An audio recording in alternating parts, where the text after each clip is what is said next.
पापा हाँ बेटा, एक कहानी सुना दो। चल ठीक है बेटा। एक बूढ़े आदमी ने अपने पड़ोसी पर इल्जाम लगा दिया कि वो चोर है। अब आसपास चोरी हुई अफवाह फैली तो पुलिस ने उसे गिरफ्तार कर लिया और जेल में डाल दिया।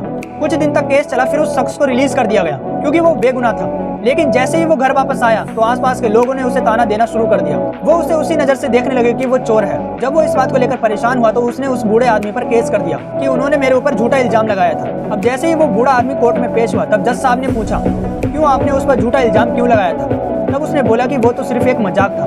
तब जज साहब ने उससे कहा कि जो भी तुमने उस पर झूठा इल्जाम लगाया था उस सबको एक पेपर पर लिखो, उस कागज के टुकड़े करो और जाते टाइम पूरे शहर के चौराहे में बिखेरते जाना और कल इसका फैसला सुनाया जाएगा। उसने वैसा ही किया और जब वो अगले दिन उसका फैसला सुनाना था तब जज साहब ने उससे पूछा। तब जज साहब ने उससे कहा कि वो सभी कागज के टुकड़े उठा कर लाओ। तब उस बूढ़े आदमी ने कहा कि जज साहब ये कैसे पॉसिबल है? वो सारे टुकड़े तो पूरे शहर में उनकी हवाओं ने पता नहीं कहाँ कहाँ पहुँचा दिए होंगे। तब जज साहब ने उससे कहा कि वही बात है, जब आप किसी शरीफ आदमी पर कोई इल्जाम लगाते हो तो वो हवाओं में फैल जाता है और इतना फैल जाता है कि वो इकट्ठा करना बहुत ही ज़्यादा मुश्किल हो जाता है। किसी के भी कैरेक्टर पर, किसी की भी इज्जत पर सोच समझकर इल्जाम लगाना चाहिए, सोच समझकर बोलना चाहिए और दूसरों के सम्मान को बनाए रखना ही सच्ची इंसानियत है। इसीलिए इस वीडियो को एक लाइक जरूर करें और एक सब्सक्राइब जरूर करें।